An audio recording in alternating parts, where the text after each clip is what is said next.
When I found myself on the street in my local area, there was no refuges. So I had to leave. And the only reason I ended up in Sydney to be homeless was I had a great conversation with a youth worker. So I'm so excited to sit down with my friend and someone who I would say is a guiding light in my everyday job, Simon Byrnes, who is going to be our first person in our new series. Welcome, Simon. Thank you so much for coming. Hi, thanks everyone for having me. No, we're so thrilled. Excited to be here. I feel like you've set the standard very high, but well, that's guiding the truth. light. The truth for me, you are a guiding light for me. You're always a great mentor for me, and you always help me stay grounded and make sure I'm representing young people. I feel like it's exactly the same for me. Mutual appreciation. I like this. We're starting strong. Excellent. Yeah, awesome. All right. So as you know, we're going to ask you a couple of questions. And I know a bit about your story, so I know that it will probably be a bit of us continuing our usual riff. So are you good to dive in? Absolutely. Simon, can you tell me a little bit about yourself? Okay, so where to start? So I grew up in a rural community. I grew up in a single parent household. There was a lot of issues in my family with drug and alcohol. My mother ended up in a women's protection refuge not long before I was born and just after I was born. And there was a lot of family breakdown because of that.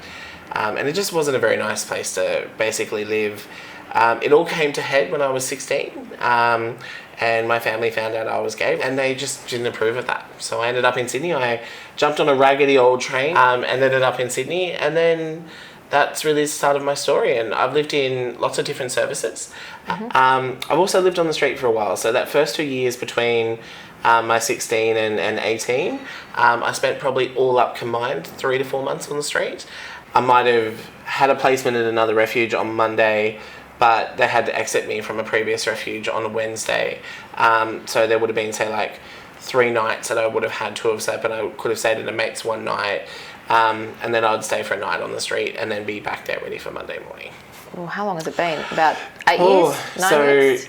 It was in 2009 that I first entered my first refuge. Yeah. I was 16 or 15 at the time. And it wasn't until I was about 21, 22, I was pretty much out of the crisis sector, but I kind of then hit that final little hurdle that every young person who experiences transitional accommodation kind of has, is how do I jump then to private market? Sure. And that took about 3 to 4 years. What were some of the direct events that led to you being homeless? So some of the things that I didn't mention earlier was that during my time when I was a young person, I actually had an abuser in my household. So I was being molested from a very, very young age. So I had a lot of family disconnect. And predominantly the biggest reason was I had a really big community disconnect. So people in my community thought that, I was just this troubled homosexual. And, I even had one lady, there was a local shop, and I remember very clearly, she was saying, "I'll wait until he leaves, you don't want to catch AIDS," or it was something like that. It was very, what? And I grew up in the rural community. I knew nothing about the LGBTQI plus community. So I was just like, oh, okay, that's how it is now. And that kind of meant that I disconnected completely from my family. I wasn't going to any school. I had a job. That job had a lot of stress because of all the issues that were happening. And I basically had to make a decision. When I found myself on the street in my local area, there was no refuges. So I had to leave. And the only reason I ended up in Sydney to be homeless was I had a great conversation with a youth worker who was a bit older, but she actually said to me, look, there's no housing here. There's no way that we can really do family recovery with you. And there's no one who's really gonna give you support for the fact that you are like a part of the LGBTQI plus community. But what she did say was, there's lots of puffy services in Sydney, because she's very old, and she said that to me, and I just thought that was hilarious at the time. So I jumped on this train thinking the reason, it was much better to be homeless in Sydney, because I was at least going to be around a sense of community, and I hadn't had that before. Yeah. So you talked about community services. What are some of the things, I know a bit about your success now? Yes. What are some of the things that helped you achieve those things, rebuild a life and have this life? Well, I always break it down into 3 things. So the first thing was education. Because of that stigma that happens around with youth homelessness, I ended up finding myself needing to go to a specialist homelessness school. I wouldn't have been able to get into education if I hadn't been able to access a school.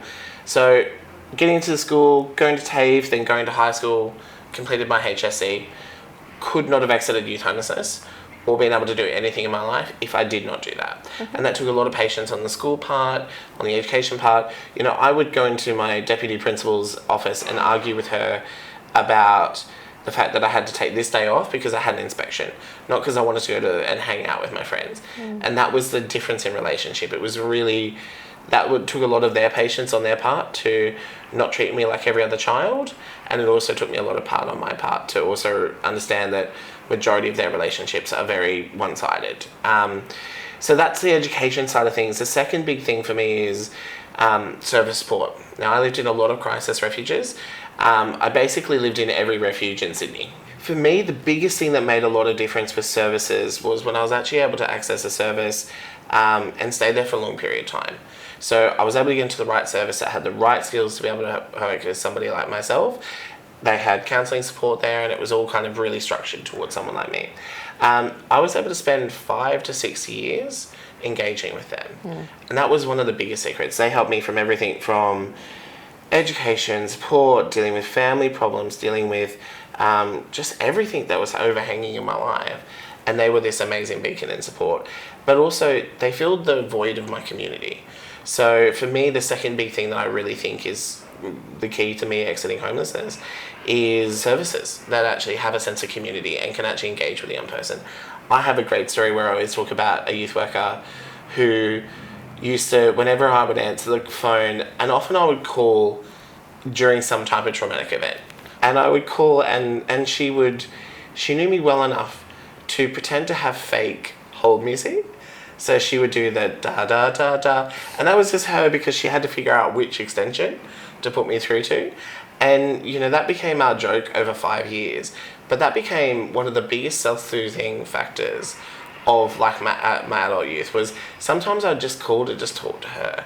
I think Mary's getting sick of me constantly using that. No, but that's story. a long term. You also talk about stability, right? Yeah. So you had stability in a person who was there for you, and so that was important. It was interesting, right? Because I basically had a mum, you know, who was someone who could be a part of my life in that way and have that professional boundary, but also gave me the self-soothing factor that is so important in actually helping a person create community.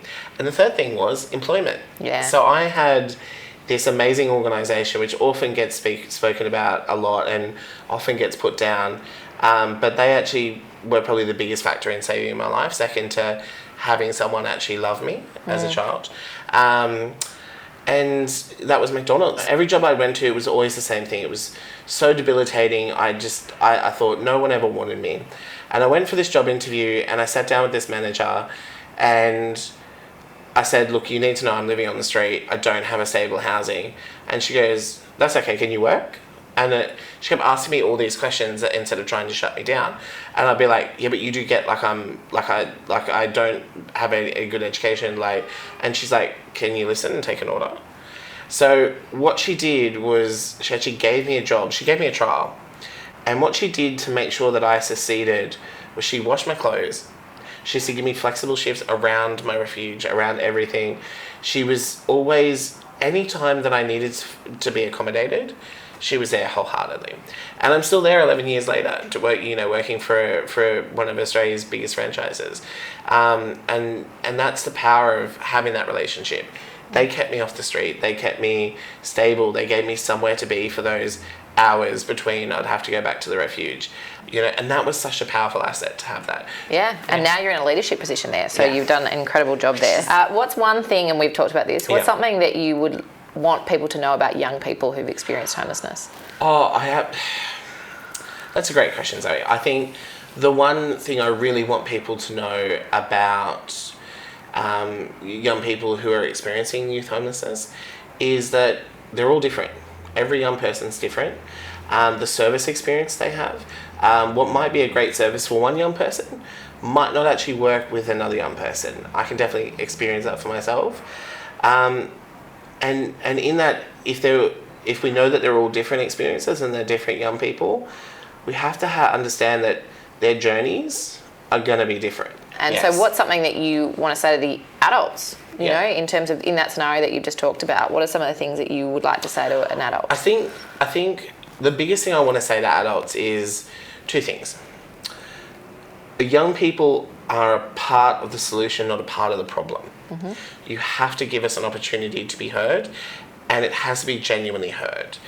Getting us to come and talk every few months, or coming to actually say, you know, voice our opinion in an event, or, you know, having us come and speak at Youth Matters Day, or all those amazing opportunities are great. They're fantastic.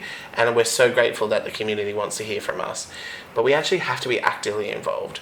We need youth people on board, young people on boards. We need young people going into becoming youth workers, becoming a part of services. We need that actual opportunity for young people to engage in their peer education to get out of youth homelessness. So I think listening to your young people and understanding that they are absolutely a part of the solution, not a part of the problem, is a big thing. The second thing I'd say to the adults in the room, I really feel for how much work the community does right now. But I just want to say, in my experience and what I've seen over 12 years of being around, I can unconditionally say a lot of the time we don't need to reinvent the wheel. Give them a safe place, give them an opportunity, or as my grandfather would say, just give them a fair go, and that's the best we can do right now. We're not at a point where we understand how family breakdown consistently affects over multiple generations. We don't know all those big questions yet. We got an idea, but right now all we can do is just give them a fair go, education, employment, and a sense of community. And that's it. That's great. And my last question, Simon, which is the question we will ask everyone. Yes. What's something that you would say to your younger self?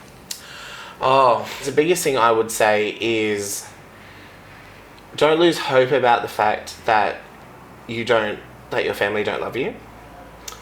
Because even though you're going to meet people who are paid to be a part of your life, they genuinely do love you.